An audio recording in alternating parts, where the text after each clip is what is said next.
Looks like we're going to be going into this game. It is going to be Shakura's Plateau is a best of one still in the Craftcup. It's going to be GGOurk, aka GGOurk versus SandnYuu. Protoss versus Zerg. Orc actually and SandnYuu, he has this stank portrait, which is really amazing. Yes, he is stanking. I have to mention that after I introduce the players, as we have GGOurk, the most professional off-racer I know, in the bottom left as the blue Protoss, although his main race is Terran, but he also used to main race Zerg a little bit, so he basically main races everything. He's like TLO, but with race picking. Kind of. And his opponent is gonna be SandnYuu, who did sport APM up to 200, but now he's back to 200 again. So he's pretty fast, So yeah, this portrait you saw from SandnYuu, like I did a run for it with the guy called Dalai Lama, who's really cool. He was like, dude, there's new portraits, but they're only on US server, so let's get him. And I was like, fuck yeah, let's get him. And then we played for 2 hours to get the stupid stank portrait, and that was really fun. Good times. Congratulations. I just want to point out right now, Orc is going for a Forge Fast Expand. Great move on this map, of course, is Shakura's Plateau. The new version, well, not really new anymore, but it's still Shakura's Plateau. And it's really easy to take an expansion on this map as pretty much any race. And it looks like SandnYuu is just going to open up with a 13 hatchery. Ooh. Yeah. Not the usual hatchery timing, but it's not a big deal. Both players scouted cross positions first, and I saw music playing. I'm so bad at that. Yeah, I know, everyone is. So yeah, actually the new Shakura's Plateau, as you guys probably know, old one used to have those backdoor rocks into the back of your base. Without those, a Forge Fast Expand, I would go ahead and say, is actually much easier, because you really... What? Just looking at the back of SandnYuu's natural, there's cannons going up and a drone is trapped back behind pylon. Oh, I didn't pay attention to that whatsoever. I noticed. But the timing of this will allow SandnYuu to actually cancel his hatchery, I believe. If he's going to... He's selecting it, he might... the pool is so late, if he doesn't cancel it, he's so screwed. Yeah, if he does cancel it and loses the drone. But Orc committed 2 pylons and a cannon to that, plus a lost resources from canceling, and then SandnYuu just went for a hatchery and canceled and got lost a few resources, but not much. So I would even say, like, after this, I mean, SandnYuu's ahead in resources, but behind due to not having a hatchery. But it looks like he's just gonna go take another base all the way up to 9 o'clock. Which is the right decision, without a doubt. TLO said, and numerous shows like Mr. Bitter, 12 Weeks show and stuff, that actually if you do this right, like I think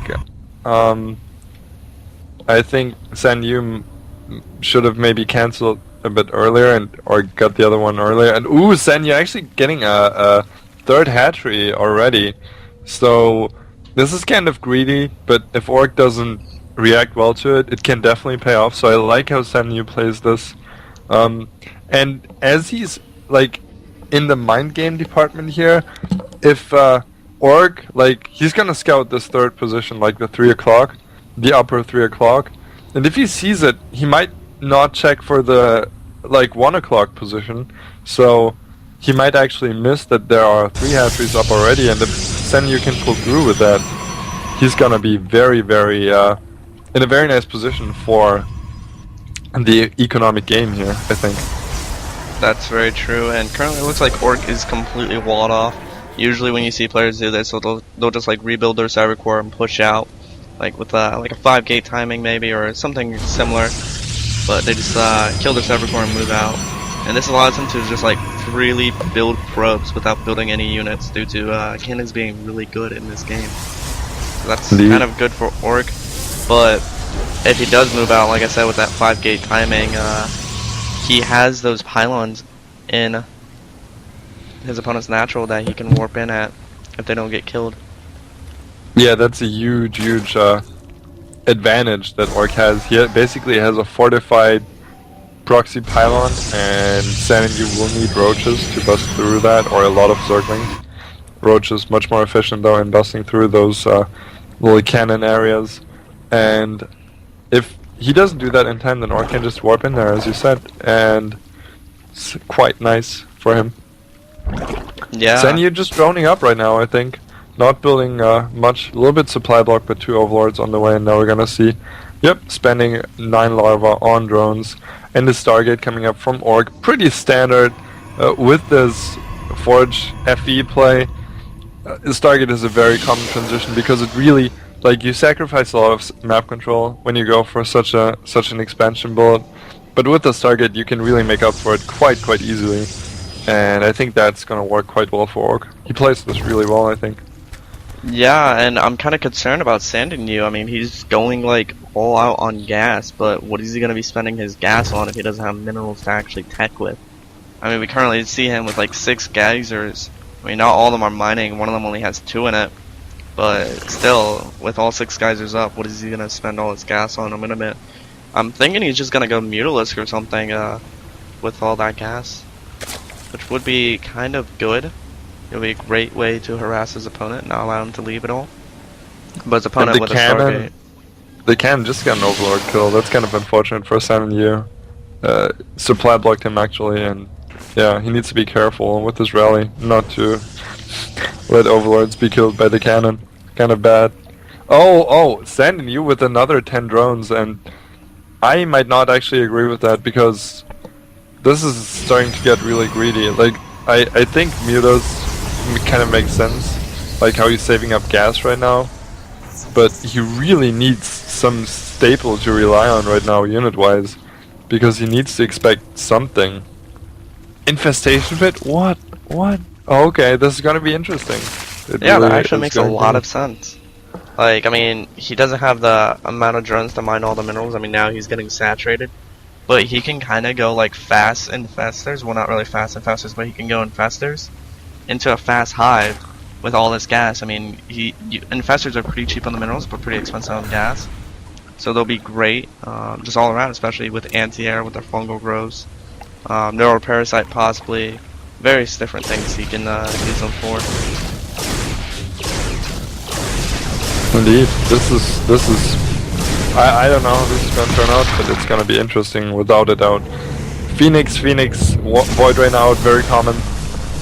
Composition 10 infestors on the way. Holy cow!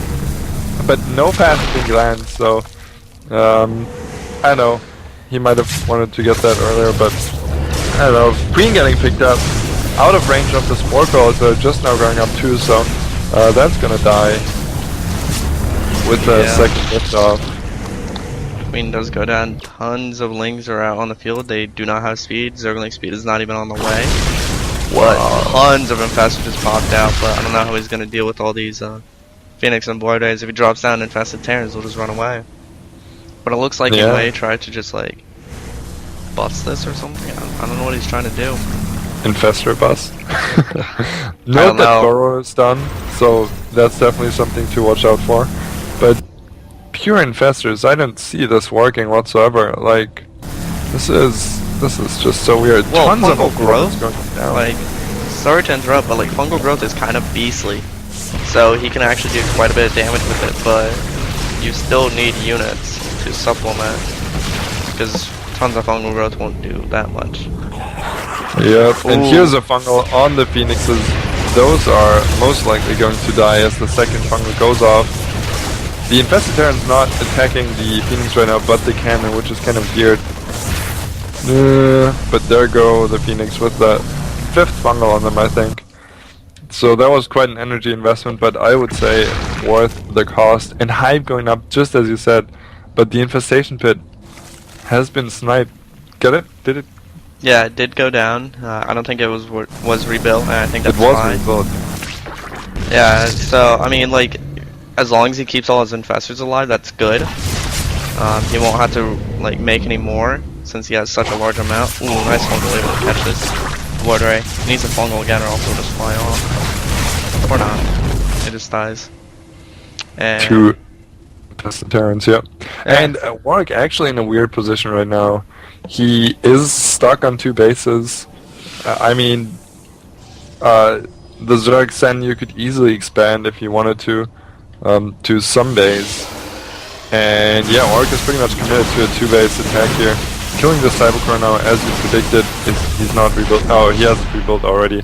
So he's gonna move out, but Lings are already in place, and Infestor's burrowed, moving around the Observer, able to see them, but Fungal misses the Observer. That one hits. yes, he needs to drop another fungal.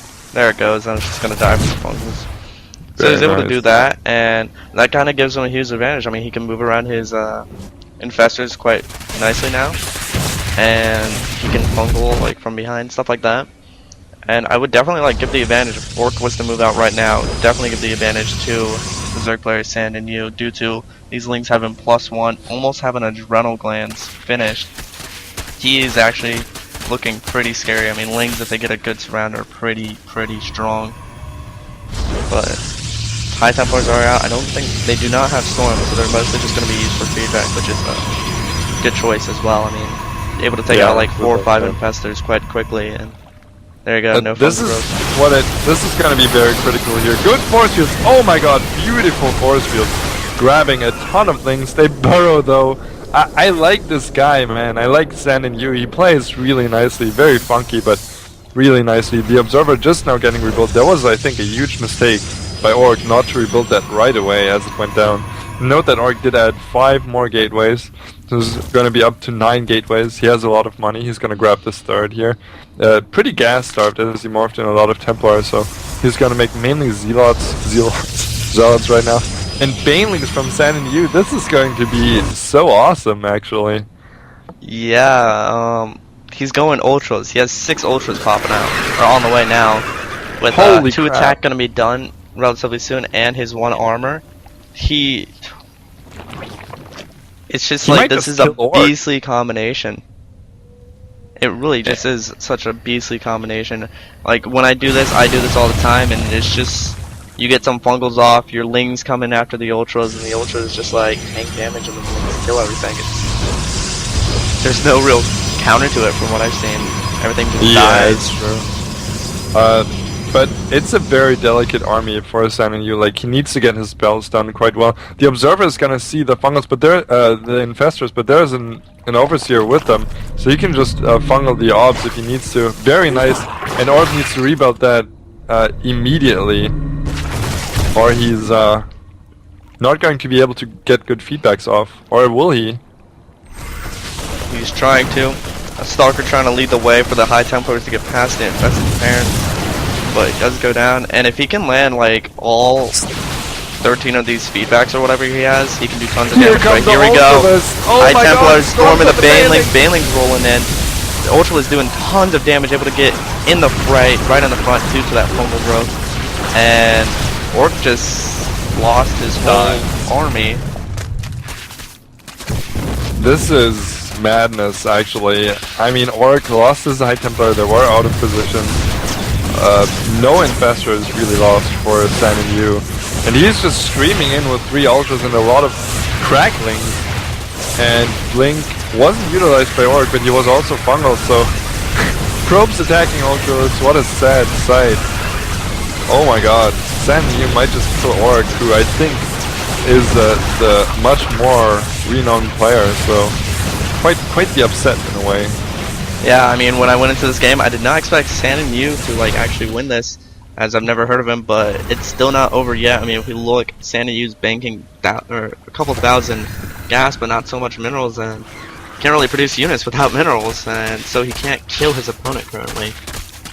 Lings just won't cut it because Zealots are quite efficient against them, especially when the Zealots have 2 attack.